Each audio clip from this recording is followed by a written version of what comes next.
Square One DSM is an initiative of the Greater Des Moines Partnership. Since 2007, Square One DSM has been connecting entrepreneurial needs with qualified resources, as well as providing guided professional and business direction. Square One DSM helps entrepreneurs maximize their successes by helping them navigate resources, strengthen knowledge, improve skills, form strategic alliances, and secure proper capitalization. To find out more about Square One DSM, visit squareonedsm.com. Okay, so you guys have been talking a lot about selling, right? In these sort of monthly sessions, and today we're actually going to take a step back and we're going to talk about what happens before the sale. And to me, the art and science of marketing is not only getting someone's initial interest, but keeping their interest for the incredible duration of time that it may take for them to decide whether or not they need your product or service. And I think that's the big difference between marketing and selling is if you have the opportunity to have a sales call with someone, they have some level of interest in buying in some reasonable period of time. With marketing, I have no idea if they ever have an interest or when their interest will be, and I have no way, it's sort of like investing, I have no way of knowing when the market's going to go up or down. So what that means is I have to consistently be top of mind all of the time so that on the very day they go, I need to buy a fill in the blank of whatever it is you sell, they go, oh, I know who I need to at least include in the set of people to talk to.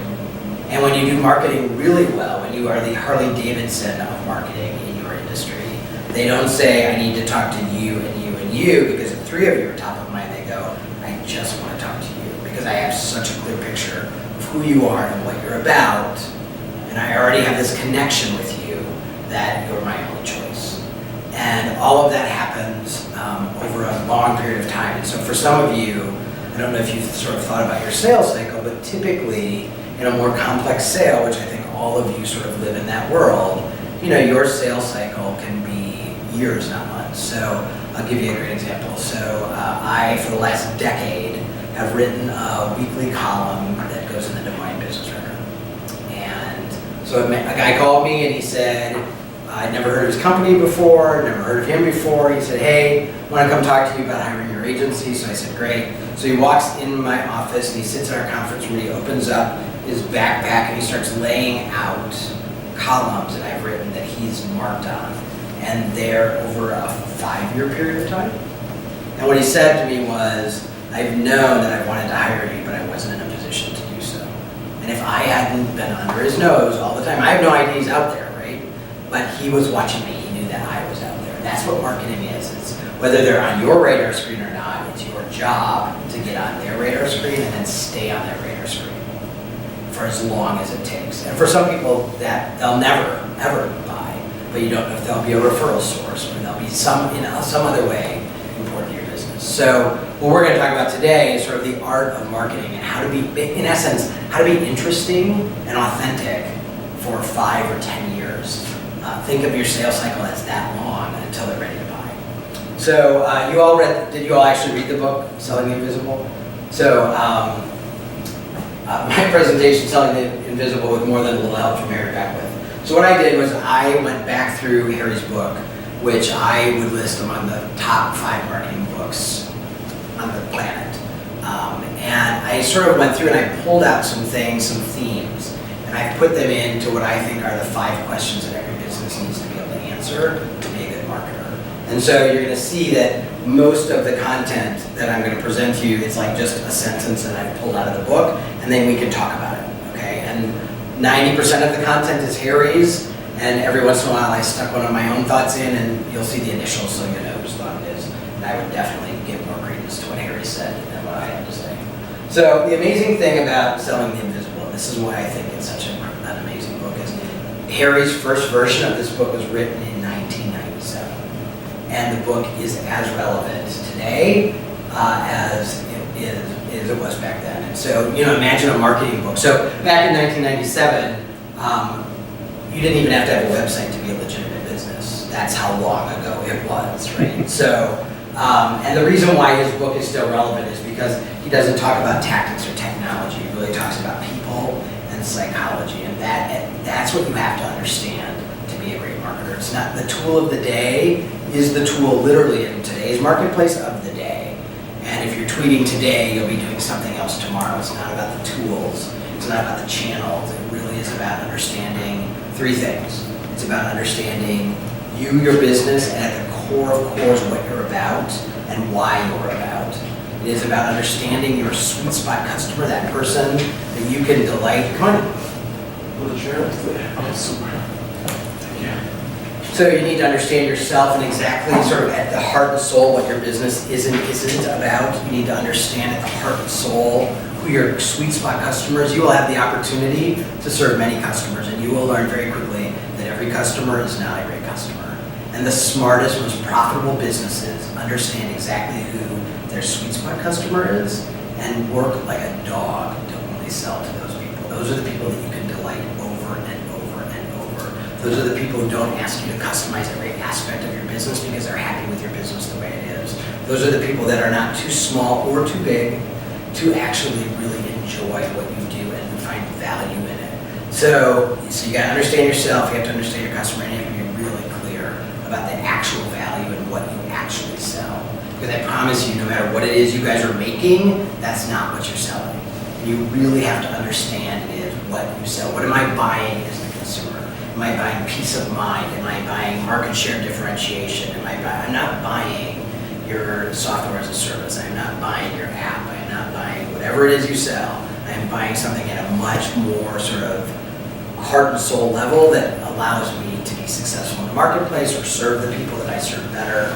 But I'm not buying a thing. And the quicker you can kind of wrap your head around that and figure out what is it they're actually buying, the quicker you can get your messaging to the point that it resonates with them faster.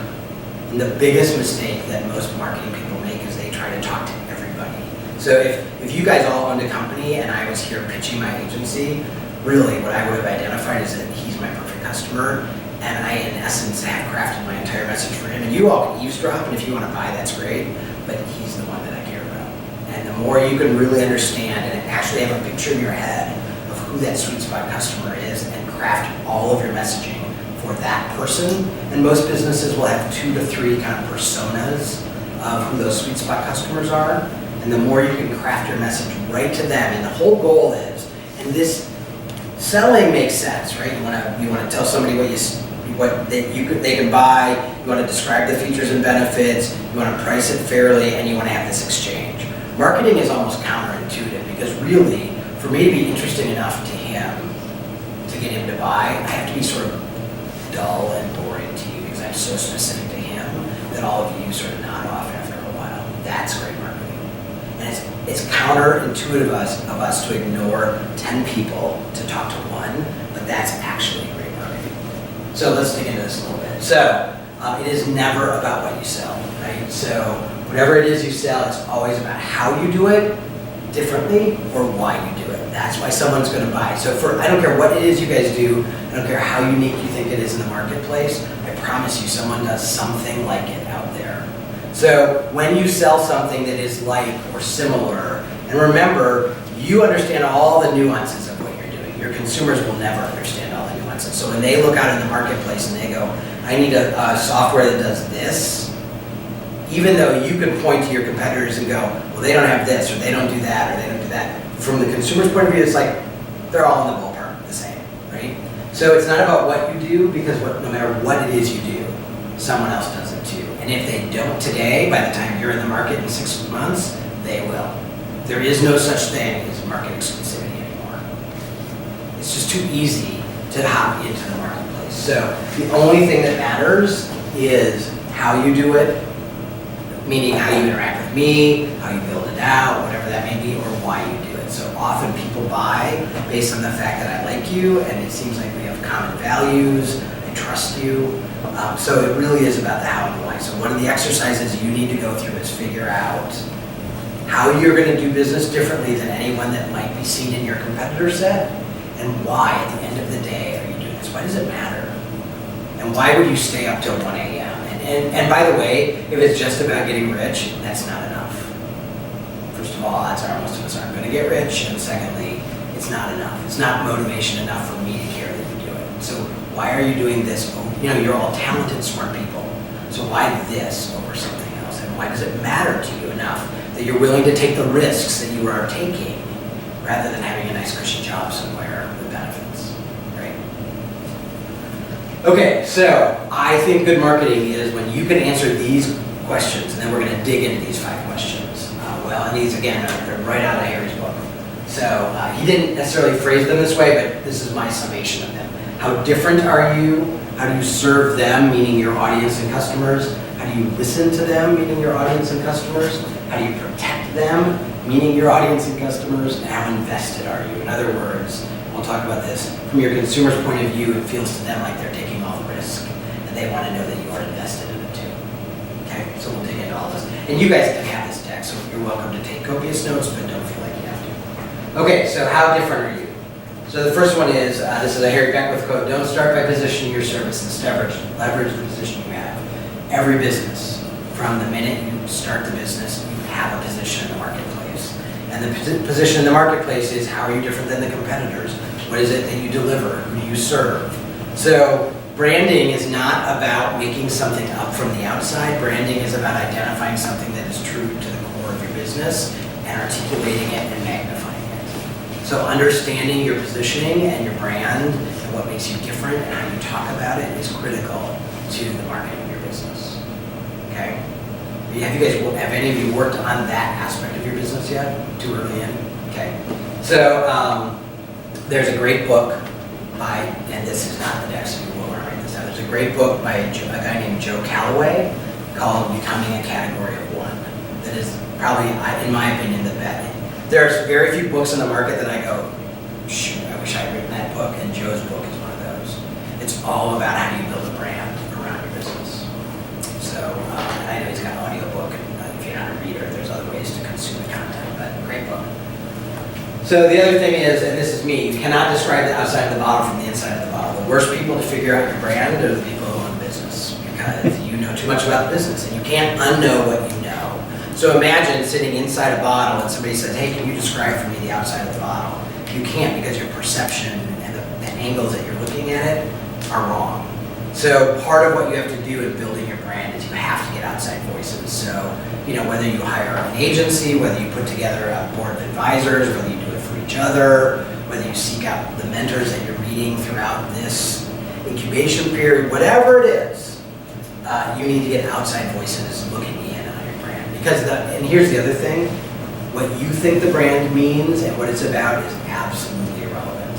The only person that the brand's perception matters is the consumer. How does the consumer define your brand? That's all that matters. And you cannot put yourself even though you think you can, even if you used to do it for a living, or you're a mom and you're selling to moms, which I know you guys aren't, but no matter what it is, you can't unknow what you know about the product or the service, and so you cannot accurately describe the brand by yourself. So get some outside take on that.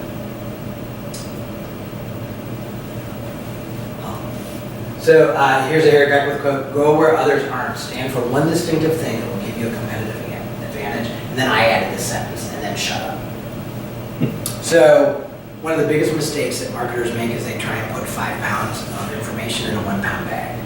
So you're so anxious to tell everybody everything about what it is you do and how you can help them that you shove so much content into everything that I look at it and go, nope, that's too much. I'm not reading that, or I'm not listening to that, or I'm not subscribing to that, whatever it is. So at the end of the day, you should be able to boil down your value proposition and what you do. So you should be able to, in essence, say, we serve this audience by doing this thing that gives them this. So whatever that is. So we call it an XYZ statement. So we serve this audience by helping them do this, which gives them that, right? So, we serve mid-sized, privately held companies through helping them clarify their brand and marketing messages so that they can create love affairs with their customers for life. So we help them understand exactly who their sweet spot customer is, and we help them create language that attracts just those sweet spot customers, and then they can enjoy those relationships for a super long time. That's what we do. And And you need to be able to have that one sentence that says this is what we do. And then everything you produce, from a marketing point of view, from a website point of view, from a sales point of view, has to have some variation of that sentence with those three elements. Who do you serve? What do you give them? And what do they get out of it? All the time. And it should be exactly the same all the time. You will be so sick of it that you want to cry. And you need to just keep saying the same thing over and over. Because by the time you're sick of it, somebody may be noticing it for the first time. And remember that I'm watching you for a long period of time before I decide to buy. And one of the things I'm looking for, so if you guys talked about the know, like, trust funnel. So everybody has to know who you are, they have to like who you are, and they have to trust who you are before they're willing to buy. And that's toothpaste, a car, a college tuition, whatever it is. And obviously our levels of know, like, and trust are probably pretty aligned with the dollar and the risk amount of that, right? So I don't really have to know, like, and trust Colgate for toothpaste as much as I have to the college I'm sending my daughter to, right? So, but that if somebody cannot go all the way through that funnel, know who you are, and that's where a lot of marketing happens, but also like happens there, right? So the more I hang out with you, whether it's I'm stalking you on social media, or I subscribe to your e-newsletter, or whatever it is, the more I hang out with you, the more I get to know you, the more I like you, and the trust comes in with consistency. So if you can nail that sentence, here's who we serve, here's what we give them, here's what they get, over and over and over again, that consistency builds trust. And from marketing's point of view, that's the key to consistency, is that it contributes to that trust factor. A lot of trust happens in the sales cycle on the early end of, I've had that first conversation with you, or I've requested a demo or whatever, but a lot of trust happens just in the way you behave in the marketing space when you don't know somebody's eyeballs are on you. So, second question, how do you serve? Well, let's go back to this. Any questions about differentiating yourself and branding? And I'll give you plenty of time to ask questions at the end too, but questions about that before we dig into the next question? Okay. So the next one, how do you serve them? So I think one of the hardest things as a business owner or a founder or an inventor or a leader, a visionary inside a company is always remembering that at the core of your job is service. That you live to serve the people that you sell to. And if you don't have that attitude, they can smell that a mile away and they will find someone else. They are in an incredibly vulnerable position. So when you think about it, you're saying, hey, we do this thing, give me a bunch of your money, trust me that I'm actually going to do that thing, and oh, tell your whole company that you gave me a bunch of money, so if I don't do it well, I'm going to embarrass you. That's the buying cycle from the buyer's perspective, right? So again, whether you cost $1 or $1 million, there's risk on their end. And so this service attitude allows them to begin to build that trust. So what does that look like? So here, this is me. So when you understand that it's your job to serve your core audience and help them be or do better, marketing is easy. Your marketing should never be about what you care about. Your marketing should always be about what your audience cares about. So, for example, when we put out marketing messages, or if you go to our Facebook page, we're never talking about ourselves. We're never showing our own work. We're never saying we won an award. Because you know what? Our audience is going to care less about that. Our marketing is about helping other people be smart marketers. What I'm doing today, which is hanging out with all of you, even though odds are none of you will ever hire me. My job is to make you better at your job in marketing. That's how I market my business. So if you think about your audience, how you can help them be better at their job or whatever they care about. How do they deliver what they, so, whether it's, if you sell into the consumer space that they want their teenage kids to be safe, or you're selling into an insurance company and they want to be able to be stickier to their customers, whatever it is, understand that it's your job to help them do that better long before they buy from you. So remember, you have to get on their radar screen, but you also have to be interesting enough that they will keep listening to you for 5 years or 10 years. Well, you guys know how noisy the marketplace is. You know how much information overload we all have. And think about your own consumption. You allow all the noise out there, and we filter out what we want. And does anyone go, gosh, I sure hope I can get some marketing messages today in my inbox, right? Nobody says that. We let the things get to us that we actually consume if they help us in some way. They make me smarter, they make me more efficient, they make me faster, they make me a better dad, whatever it is that matters to me. So you need to figure out what it is that your audience cares about that would allow, in essence, they have to give you permission every single day to keep talking to them. Because in the old days, when Harry wrote this book, a lot of marketing was push marketing, it was broadcast and all of that, and we the marketers had a lot more control. Today, that is completely shifted, and the consumers have total control, and all they have to do is go, spam, nope, turn you in, nope, delete, unsubscribe, whatever it is, change the channel, watch Netflix so I don't have commercials, whatever it is, they have total control. And so you literally are getting permission from them every day to keep talking to them. And the only way that a sane human being is going to give you permission to talk to them on a regular basis is if you're meaningful to them. And you're meaningful to them because either you're sharing something that's so heartfelt that connects with them, or you're being helpful to them.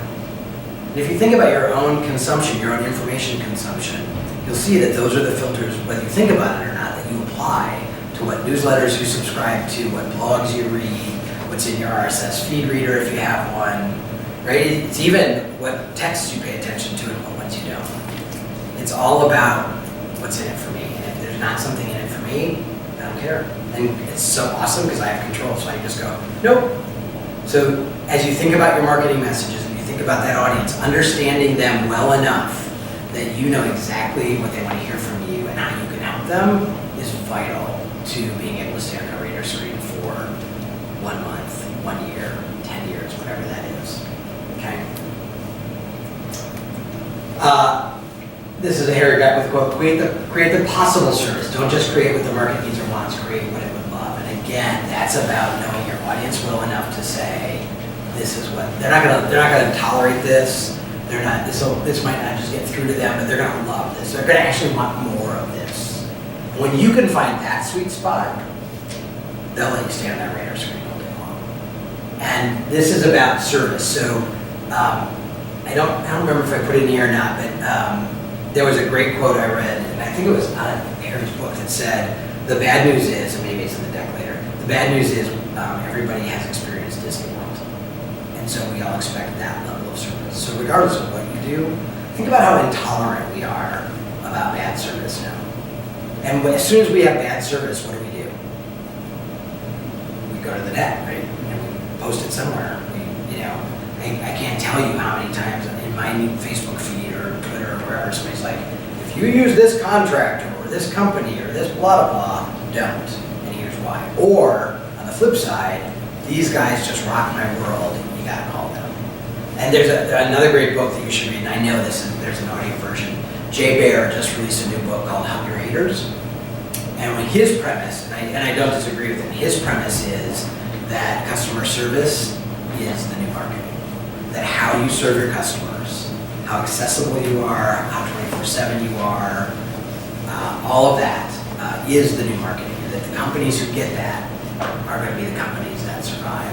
And if you're not familiar with Jay's work, you should get familiar with his work. But the premise of the book is really about how customer service has changed because of the internet. So it used to be that if you were unhappy with a company, you called them or you wrote them a letter.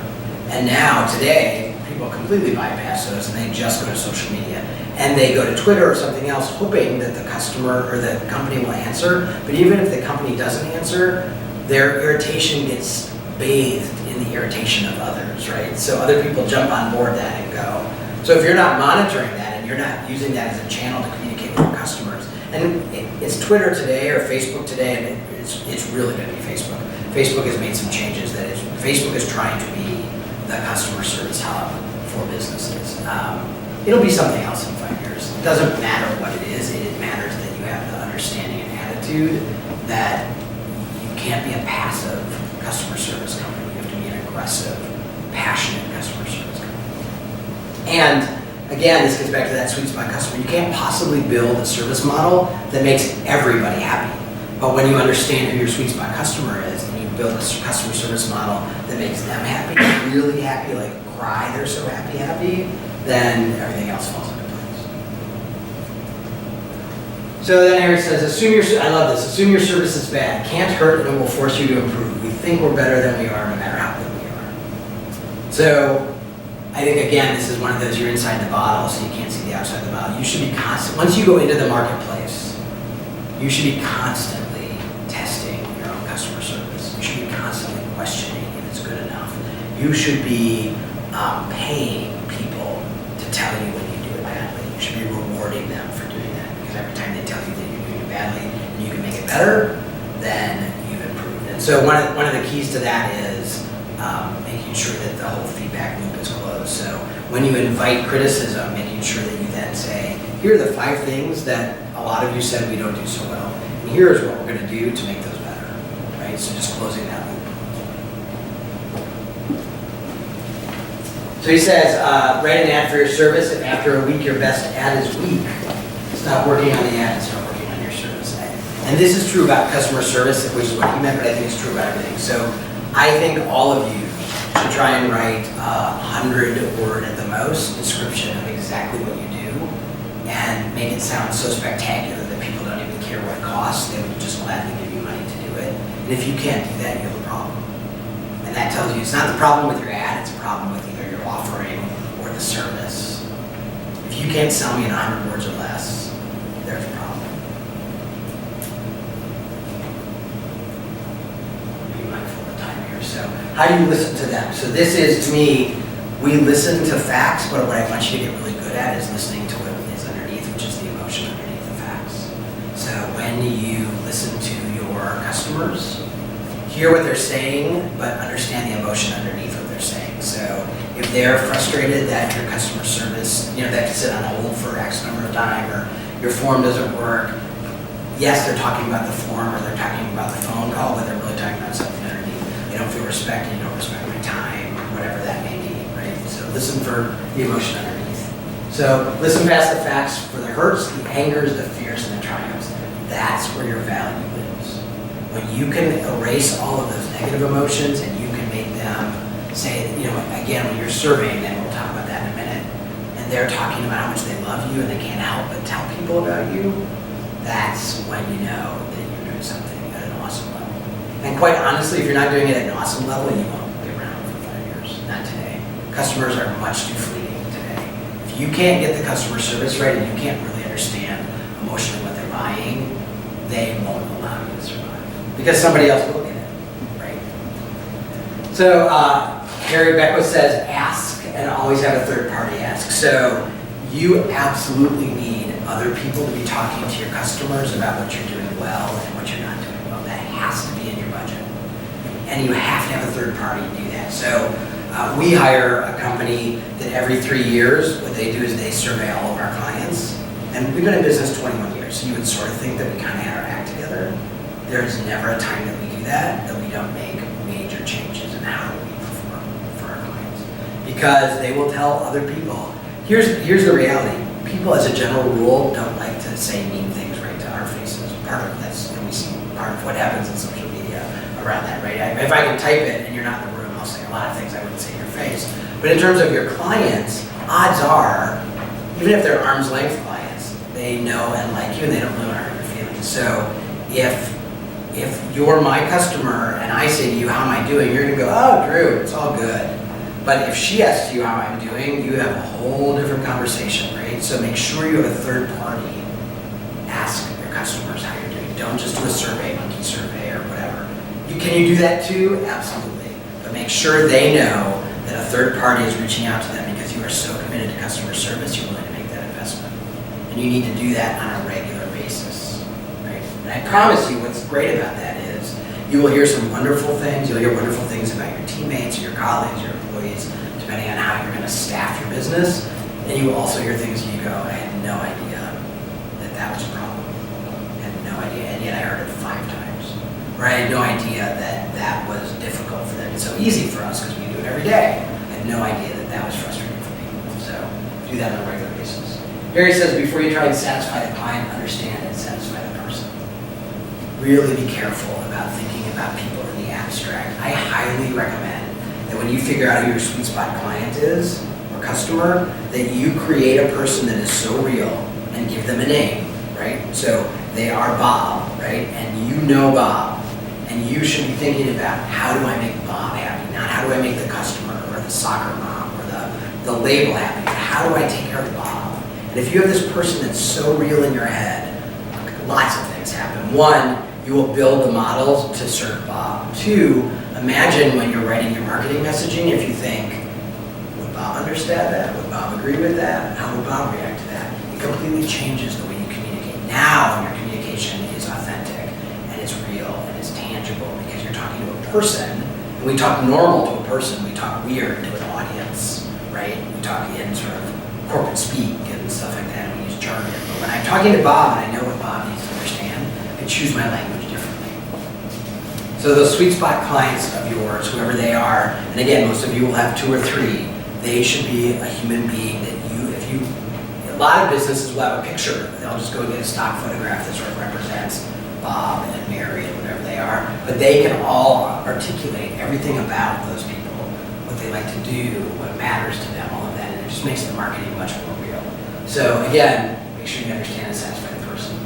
Best thing you can do for a prospect is eliminate her fear of offering trial period or test product. I think the biggest barrier to sales is not price, it's not competition, it's not anything other than I'm afraid. Because again, remember, from your consumer's point of view, they are taking a risk. It's either their own money or their company's money, but even more than that, they are putting their reputation on the line because they are aligning with you. And if they've never done business with you before, I mean, really think about how often businesses let us down. How often do you drive through a drive-through and you're a little surprised when what you ordered is in the bag, right? It's like, oh, I didn't order that, right? And we tolerate it every day. So we're sort of raised on this idea that companies promise one thing and they deliver at a different level. And so that fear of that, because in a corporate setting, a lot of you are going to be selling into companies. It's not just that I'm spending my money, but A, I'm spending my company's money, and B, if I get this wrong, my job is on the line. If I get this wrong, I get fired. Yep. If I can ask them. Yeah, of course, please. In the B2C world, yes, trial period, test product, these are great. But in the enterprise sector, we are dealing with the companies. Do they actually agree with that? Like if I go to There's a B2B version of, I'm not saying like, you know, in the grocery store, on Saturdays, you can pretty much have lunch. You can just walk around and say, I'm not saying that. I'm saying you've got to figure out a way to eliminate the fear factor for them. So it's either a money back guarantee or let's go behind the curtain and do this for 3 months and look at the results and then launch it live, or let's beta test something together, or whatever it is, and you'll know based on what you sell how to do that. Another great way to do that is, another way to eliminate his or her fear is to have a room full of people just like him or her that are already your customers saying how awesome you are. So testimonials in your world are going to be critical, right? So if I can relate to Bob, because Bob's business is a lot like mine, and Bob says, you know what, we had vendors that did this, this, and this, but when we hired your company, holy buckets, these 5 things happened and it was amazing, and whatever it is, that goes a long way. Testimonials are very powerful. And part of what Jay's book is all about, is the Hug Your Haters book, is the fact that there are very few businesses that don't, in essence, get reviewed and testimonialed online, whether you like it or not. And so remember that one of the fascinating things for me is that people, when they survey people, they say, okay, if your best friend tells you about a restaurant, you trust them, right? Yep. If you read a bunch of reviews on Yelp from strangers, do you trust them? Yep. 80-some% of them at the same level of their trusted friend. So understand that what is said about you online, in essence, is a big piece of this. So again, remember when Harry wrote this book, people weren't putting reviews online, right? So fear now is much easier to trigger in a customer or client because there's so many other places for them to find out about you, good or bad, right? So you've got to manage, part of it, Jay's book is all about how do you manage your reputation online and how do you track all of that and how do you stay engaged in all of that, because you can't afford not to. You absolutely can't afford not to. But you're gonna have to figure out a way. You're right, on the B2B space, it's much harder to create a trial period, but there's always a way. There's always a way to eliminate that fear. Okay? Whoops. So I love this question. Who's setting your standards? Your industry, your ego, or your clients? Understand that it doesn't matter what you think about your company, and it doesn't matter what everybody else is doing in your world. The only opinion that matters are the people who are giving you money. Because every day they get to decide if they want to keep giving you money. And your company at the end of the day doesn't exist if no one wants to give you money.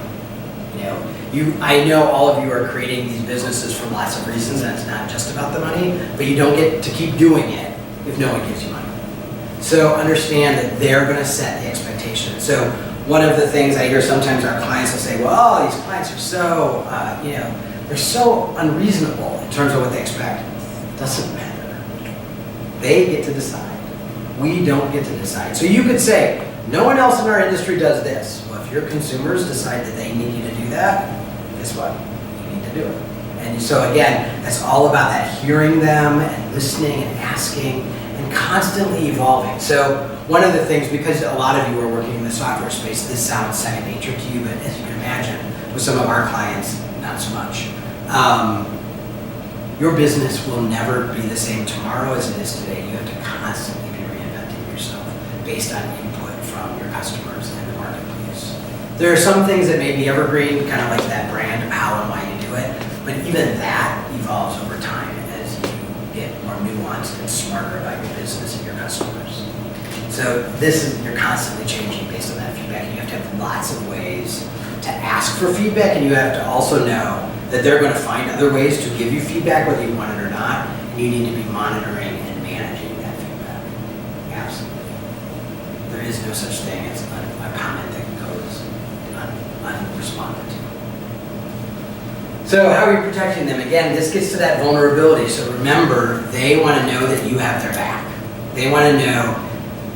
Sales sometimes sets us up to think of our clients as being on the opposite side of the table. I believe the greatest salespeople understand that if they're not sitting next to their customer and caring more about the customer than they do for themselves, they're not going to make the sale. You actually, again, this is the part of marketing that's a little counterintuitive, you actually have to care more about what they need and want than what you need and want. And when you do that and you serve them, I promise you they will give you what you need and want. But you have to give first. You have to be willing to send them helpful articles for 10 years without them giving you anything.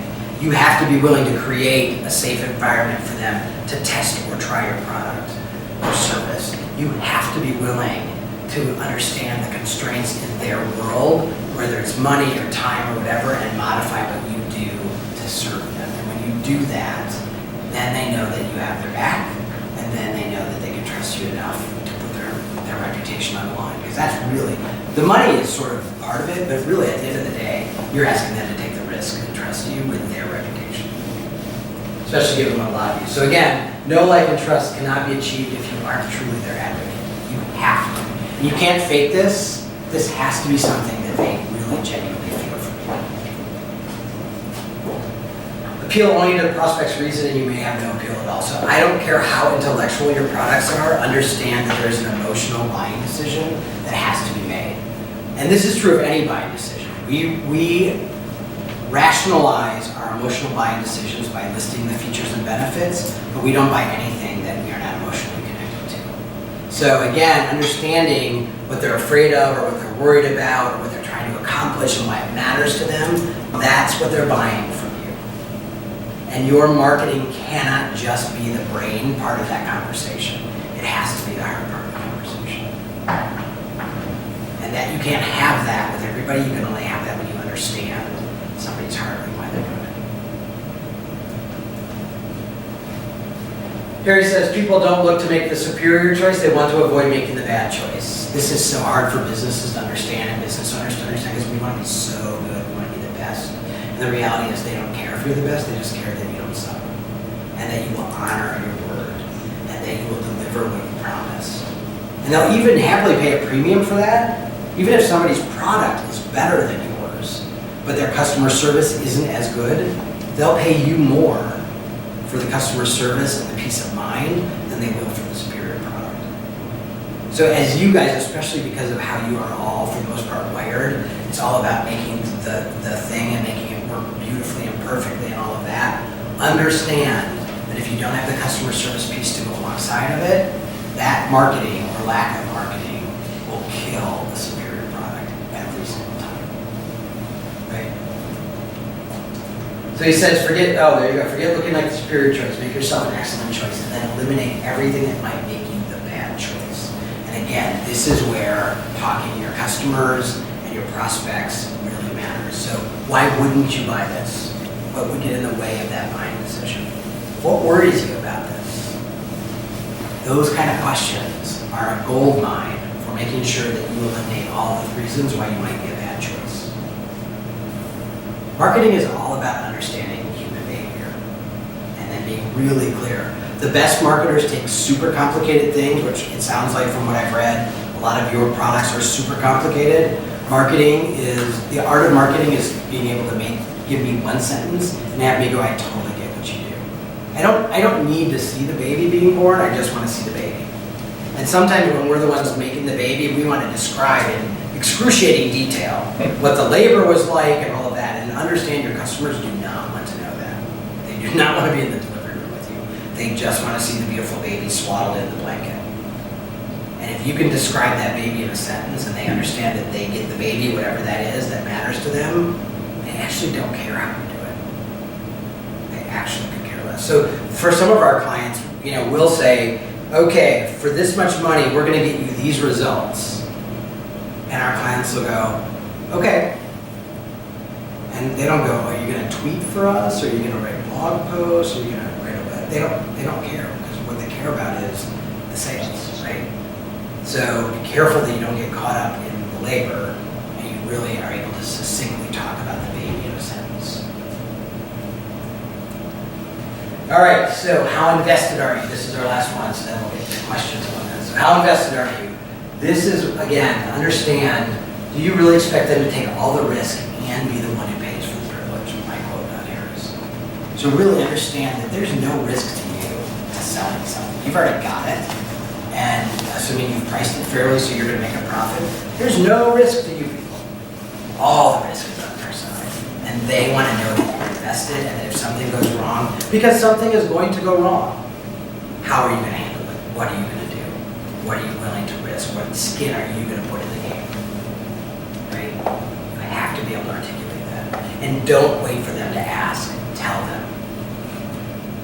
A lot of our clients worry about XYZ, downtime, or whatever it is. Here's what we've done to make sure that doesn't happen, and if it ever happens, here's what we'll do. And by the way, you're going to screw up. I guarantee you're going to screw up. So you need to know now, part of your marketing plan has to be the oops part. Oops, we screwed up. What do we do right now? And we already have it done. Go. So we were at Disney, I've been to Walt Disney World at least once a year since it opened in 1971, which says something both about my age and my habits. But so I'm there a lot, and I think they are like my marketing MBA because they do things so brilliantly. But anyway, we were checking into a hotel one time, and our room wasn't ready, and it was 4 o'clock, and that's when the rooms were supposed to be ready. When you get to Disney World, you want to hit the ground running because you got to get in 12 rides before 8 o'clock, and you got all this other stuff to do, and we had to wait about an hour for a room to be ready. So they were very apologetic at the desk and all that. Fine. We got up to our room, and we couldn't have been in our room more than 3 minutes, and there was a knock at the door. And they bring this platter, and it's like a solid gold Mickey Mouse, or solid chocolate Mickey Mouse, solid gold, that would have been better. Solid chocolate Mickey Mouse, all these strawberries dipped in chocolate with a handwritten note saying, we're so sorry that your vacation started off this way, let us know if there's anything. So no one at the front desk went, I wonder if we have one of those chocolate Mickey Mouses laying around somewhere that we could throw on it. They had that done. It was in a fridge somewhere. Because even Disney knows they're going to mess up every day. And they know that the speed at which they let me know how sorry they are matters. So make sure your marketing includes not only how you talk about yourself and all of that, but how do you fix it when you break it? Because you will break it. So here he says, it's me again. I'm not sure what I'm going to do those. He says, risk yourself. And again, that's what I'm talking about. Make sure that you have skin in the game and they understand your skin in the game. Don't raise expectations you cannot meet. do not make a promise that you are not pretty darn sure you can keep 95% of the time. I think many times we overpromise because we think the customer wants us to, and they actually could care less. So saying to somebody, you know what, we'll be up and running in 2 days, may not be what matters to them at all. And maybe you really need 4 days, don't overpromise. Exceed passionately. Marginal tactics executed passionately almost always will outperform brilliant tactics executed marginally. So again, it's not about being the best, it's about caring the most. If you walk away with nothing else, if you don't care about your customers, get out of here right now and go find a job. Because if you don't care about them, and you don't genuinely care about them, they will smell that a mile away in your business, no matter how brilliant you are, no matter how awesome what you're making is, cannot be successful in the long term. You have to care that much. Prospects do not buy how good you are at what you do, they buy how good you are at who you are. So again, it's about that authenticity, it's about understanding your brand and communicating it clearly and consistently over and over. I think sales is infinitely easier than marketing. Because marketing is, I'm hanging out there and I have no idea how long you'll listen, but I have to keep adding value and there's no promise of a return. In fact, most of you will probably never buy from me, but I have to keep being valuable to you. That's hard to do. And it's hard not to jump into the sales pitch too soon. But it really is, at the end of the day, who you are, how you do it, and why you do it that matters to them. So again, the net result, you cannot be known for more than one thing. So be able to get that one sentence down. Sorry, I'm watching brain. Do work that matters to you and to your prospects. So again, this is a litmus test. Am I doing this for the right reasons? Lead with your heart because they're leading with theirs. They're taking this huge risk. Even though what you're selling, most of you, is a very intellectual product, they are leading with their heart. Recognize their risks and share them. Serve them based on what they need and want, not what you want them to buy. That's a tough one. And ask, listen, iterate, repeat. That is the cycle of your business. Okay? All right. Questions? I'll give you millions of ways to contact me if you would like to. Questions for me? Yep. Kind of on the line of content marketing. Yep. Is there a sweet spot of information, or I guess maybe a better way to ask this question is, how do you make it not about you, and also make sure that it's not just kind of information dump all the time, so make it as relevant as possible without making it relevant? Well, you serve a very specific audience, right? What do they care about? What do they need to know more about? So for you, it might be, here are online continuing ed classes you can take, right? So that has nothing to do with you, but it shows that you understand the industry and what matters to them, and it's helpful to them. And here's the thing that I think is hard to understand. So that's a great example.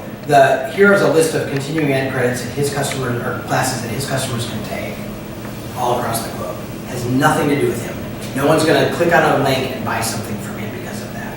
And he goes, well, that doesn't tell them what we do or how we are. No, it doesn't. But it tells them that A, you understand them, B, you understand their world.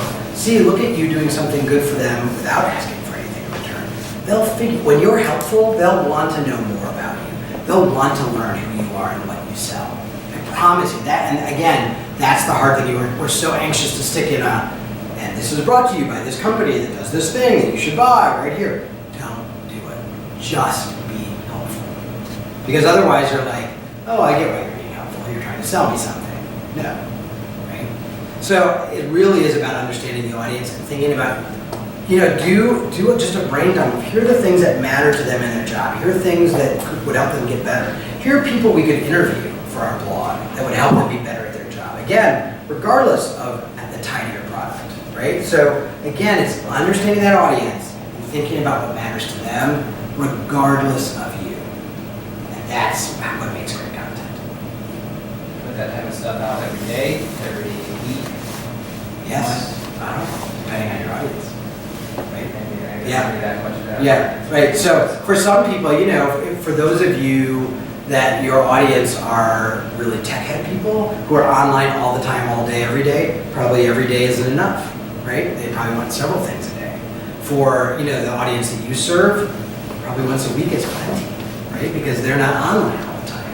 And they're busy doing their work, and yes, they may be on a computer, but they're not living, their work isn't on the computer. So for them, they're probably going to subscribe by email. They probably aren't RSS feed readers. So it really is about understanding your audience and then customizing what you do based on their behaviors, not what you do or don't want to do. Yep. How do you figure out where your customers live? You're talking about, where are they? What would you tell this everybody here about? Okay, new business, learning about my clients. How do I figure out where they are, where they're listening? Okay, where are they willing for to hear? information, right? Yeah. Right. Where are they willing to hear? The easiest way to do that, of course, is to ask them, right? And ask enough of them that you start to get sort of accurate information. For most of you, some of it's intuitive, some of it's trial and error. Here's the frustrating thing about marketing is there is no absolute right answer to any of this. And so what we tell clients are, here are the things we're going to try. We're going to measure if they work. We're going to pour more gasoline on the ones that work. And then we're going to do less of what doesn't work. Can I tell you today what is or isn't going to work?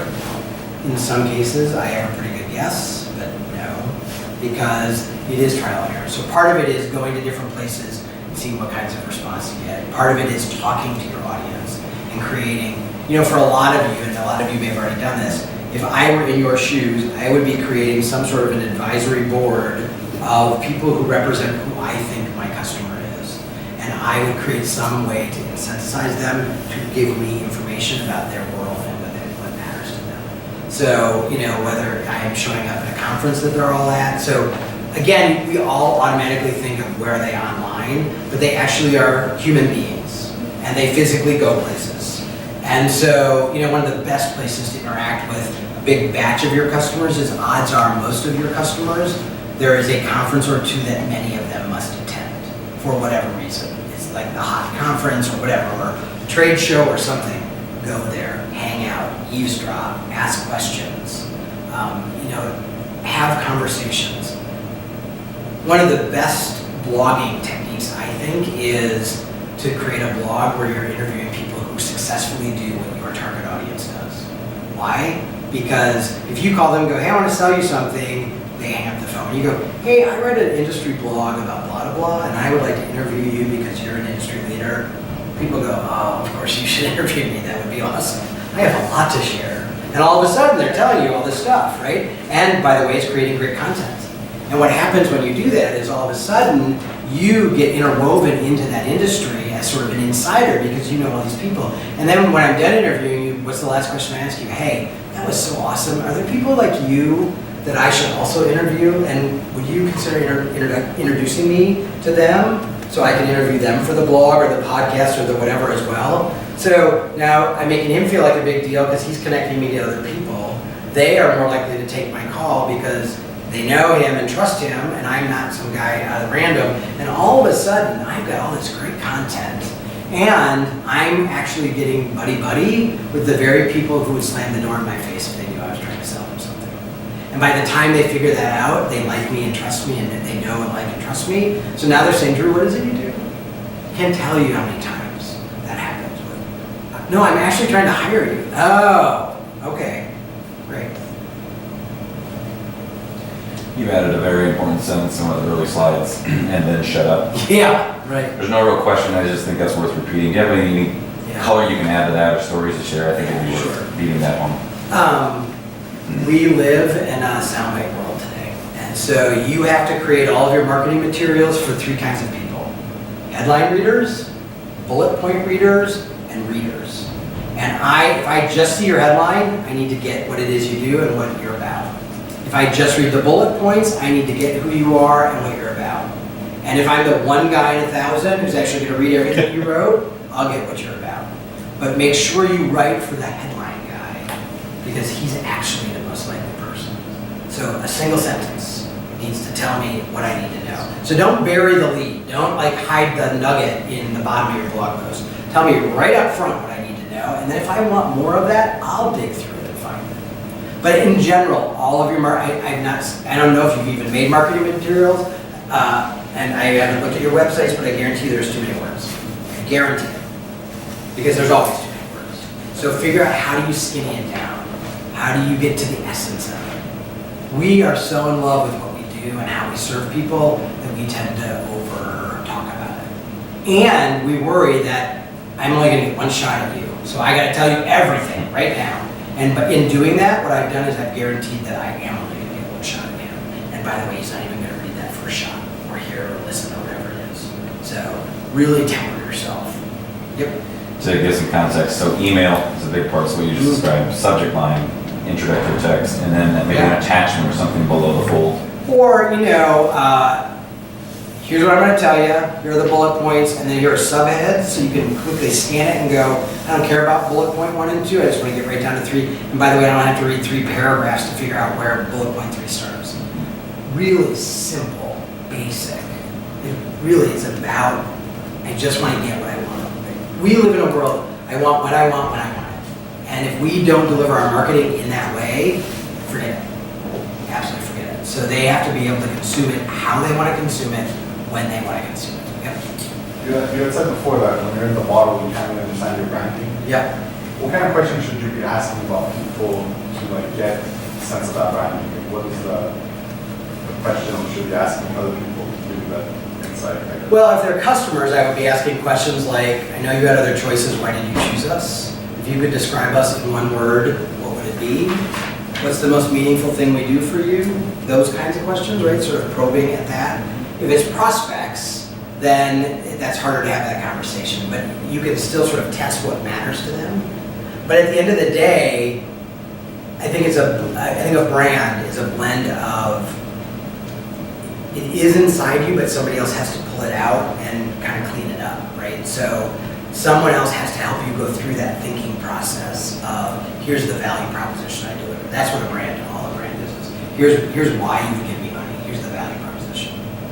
And it's about, so it's also about how you interact. It's very three-dimensional. Brand is very three-dimensional. So our brand is about marketing and branding, but our brand is also, in my shop, we're pretty casual. And so, that I'm wearing like pants rather than shorts, I've dressed up for you guys today.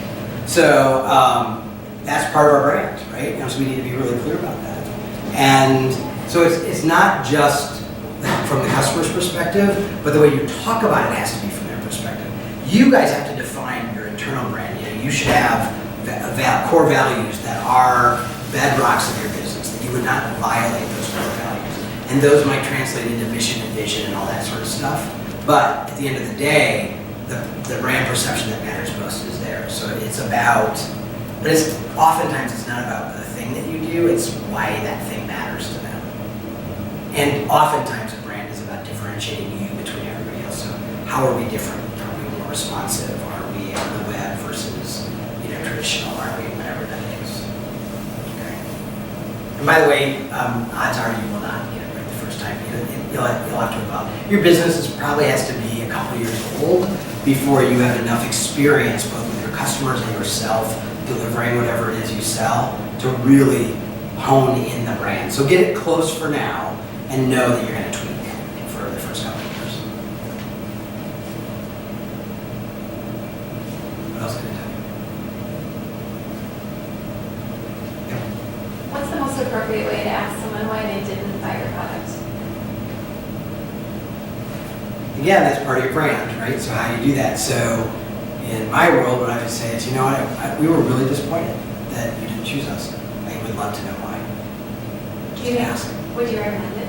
Yes, but I'll tell you the other thing. So if you're the customer that said no to me, how you tell me why you're not going to buy, why you didn't buy is very different than if she asked you why you didn't buy my product. So I think it matters that you care enough to ask, that you make that, you as your salesperson, again, depends on your sales cycle, but I think you should ask. Somebody in your own organization should ask, but I would build in a system where somebody else is asking them as well, because they will tell them stuff that they don't have the courage to tell you. And it may be something, and by the way, it's never that your product stunk, it's things like the salesperson was pushy. Almost always. So when we have that conversation with clients and prospects on behalf of our clients, so we do a lot of that work where we'll call into our clients, either prospects or customers, and do that customer satisfaction work for them. And it very rarely has anything to do with the product offering or the price, by the way. It is almost always something they liked or didn't like about the group of people, or the person, or the salesperson, that they could not get all the way down in the no like trust funnel. I obviously knew them, but I either didn't like them or I didn't trust them. That's at the end of the day why I didn't buy. Thank you. Yeah. So much of, think about our own buying, and especially the way, based on what you guys are doing, a lot of it's chemistry. So it is about how we present ourselves. And again, that's when you understand your customers. So when we get a call from a prospect, I can ask them 3 or 4 questions, and I know whether or not chemistry-wise, we're gonna be a good fit for them. And if we're not, I stop the conversation. I say, oh, you know what? Here are the 5 reasons why I think we're not the right fit for you. Let me refer you to somebody else in town or in that space that I think would be a better fit for you. That's either more formal or bigger or smaller or whatever it is that I think we're not the right fit for. Why would I waste their time and mine trying to stick that, square peg in a round hole? But that's tough to do when you're starting out because everybody needs money. It looks like the money. But eventually, your business will mature enough. You'll know when you are in a good space when you turn down as many opportunities as you do. That's when you know you're in a good space. Maybe I could add something there. The hardest thing is to figure out when to say no. Right? Yes, it's just way too easy, but if you're not saying no very often, you're probably going to hurt your business long term because you're spreading out. I'm going to be everything to everybody. You can't do it long term. You cannot do it. You will be so tempted so many times. And I promise you, here's what's going to happen. Because I've done it. Take a client, try and serve them, work twice as hard to make them happy, can't make them happy, end up giving some of their money back, they leave in a huff, they're out in the marketplace saying you suck, you hate them, they hate you, and you didn't make a dime. And in fact, it probably cost you money, and if you keep them for too long, it probably costs you great employees. It's not worth it. But I promise you, you will all make that mistake. And sometime 3 years from now, you'll go, I remember what that trick I said. That was that client, right? But you sort of have to experience it a couple times. Hopefully not more than a couple. But you will fall into that hole more than once. It's just human nature. What else can I tell you?